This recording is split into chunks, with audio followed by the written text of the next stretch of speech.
I don't want the Spurs to trade for Giannis, and it's not a matter of how much they would need to give up in exchange.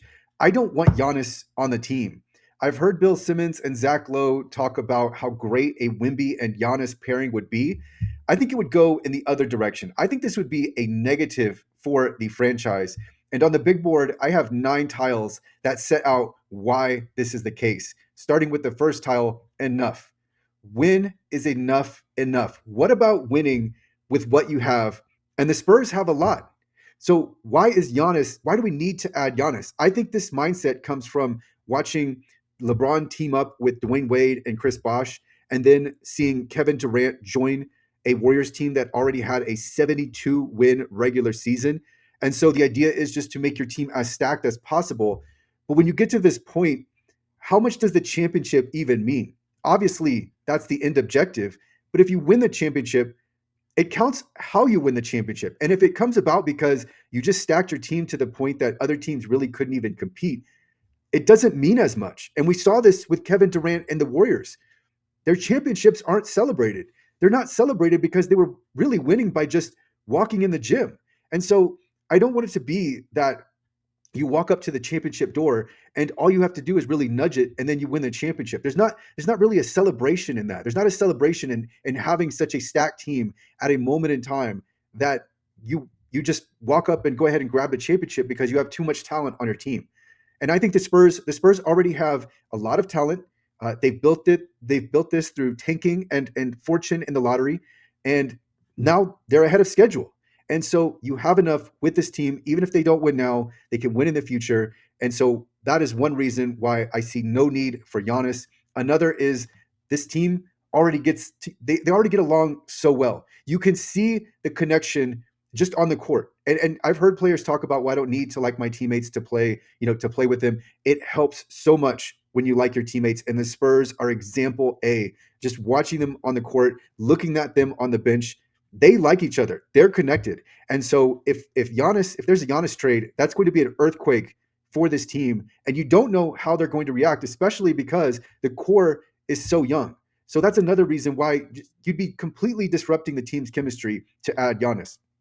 Also, there would be a big loss. So if the Bucks are going to give up Giannis, you've got to think that either Stefan Castle or Dylan Harper would be a part of that trade. And there is no way I want to trade either of these young stars that are only going to get better, and more players are going to be involved. So there's going to be a big loss. Again, we're going to see that chemistry. Some of the players that were a part of this core, they're going to be shipped off, and you don't know how the team is going to react to that, and you really don't want it anyway. All right, so tile four, draft picks. The Spurs are going to lose the draft assets. They're going to lose flexibility in the future. They have upside, and it's already there for them. So why give that away? And especially why give that away when your team is already a legitimate contender and it's ahead of schedule? The Spurs may very well win the championship this season. It might not happen though. There's a better chance they won't win than they will, but they do have a serious chance, which is what so many teams are after. So why even tamper with that? And if you do trade for Giannis, you're now in a must win. If you don't win the championship, then it's a failure right away because every season that you have Giannis on the Spurs roster, despite whatever they have to subtract, it's either a championship or you have failed. And so that's another reason why the Spurs don't need to put this timeline on themselves. They don't need to put this pressure on themselves, and it's really creating a situation where there's very limited upside if you're expected to win the championship. Now, they should be pushing for a championship, right? Like I'm sure, right? The Spurs are looking directly at a championship this season. But if you have Giannis, then it becomes an expectation rather than something you're striving for. All right, moving on to tile six. Again, I've already stated this. They're already a contender. The Spurs could legitimately win this season and they will get better. It's not as if this is their ceiling. They're still climbing upwards. So they might grab a championship on their way up. So again, no reason here to add Giannis. And I have here this next tile, dented can Giannis. He's 31. We've already seen him injured and missing significant games this season. Really, at this point here, you're looking at two very good Giannis seasons left, maybe. So let's go ahead and look at the Giannis game log. And here we can see this is from this season, and we've got double digits in games missed already. This is not a player, I don't want to go all in on a player that is already past his prime. And in fact, let's look at his career let's look at his career stats, and here we see he's in his 13th season, and his games played is already on the downside. He's on the downside of his career. He's not. This is not Giannis entering his prime. This is Giannis entering his subprime.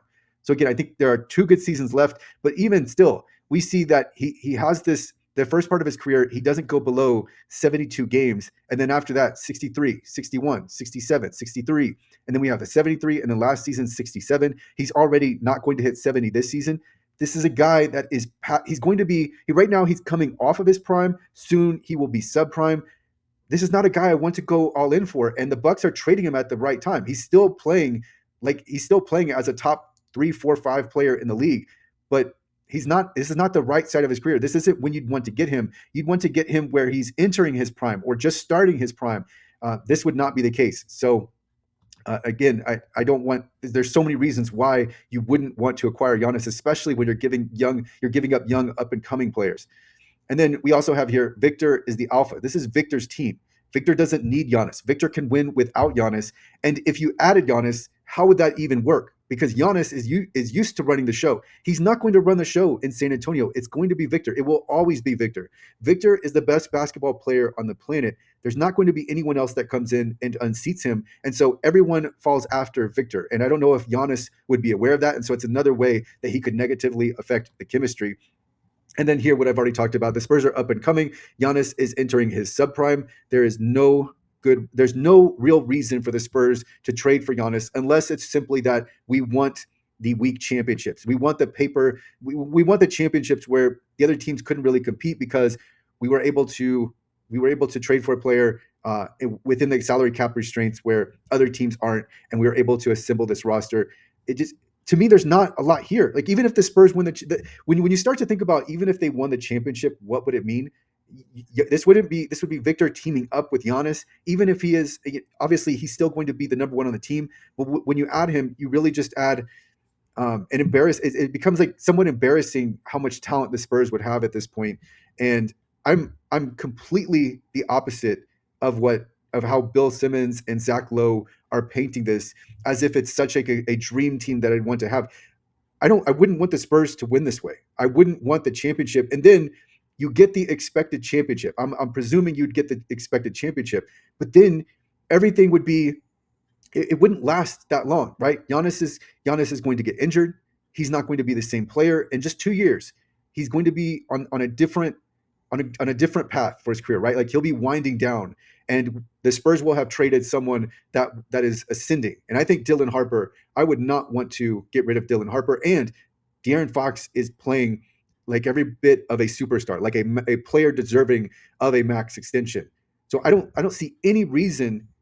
I don't see any compelling reason to make this trade and to dramatically alter the Spurs as they stand. This team can win the championship as is. They have enough. If they win a championship, then it will actually be because they've overcome something. They'll have persevered, right? They'll have to play against. I mean, it's not just the Oklahoma City Thunder. We've seen that the Spurs can definitely compete with the Thunder, right? I don't think the Thunder are done just because the Spurs won 3 in a row with them.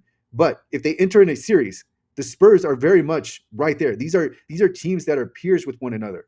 And then when it comes to other contenders like the Knicks and the Nuggets, the Spurs might have more problems with them than they do OKC. And I think with OKC, the Spurs are just a bad matchup. To me, that's what it looks like. It looks like the Spurs are just a genuinely bad matchup for the Thunder. But for other teams with experience and that play more physically and have the experience looming so large, because that's what the Spurs lack.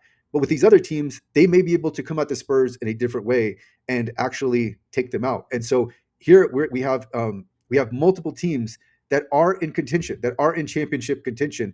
And I'd like to see the Spurs. I'd like to see the Spurs have a chance to go through these teams without unnecessary help, without infusing a superstar into the equation that isn't needed. So I'm against the Giannis trade. I think there are so many reasons against it and very few for it.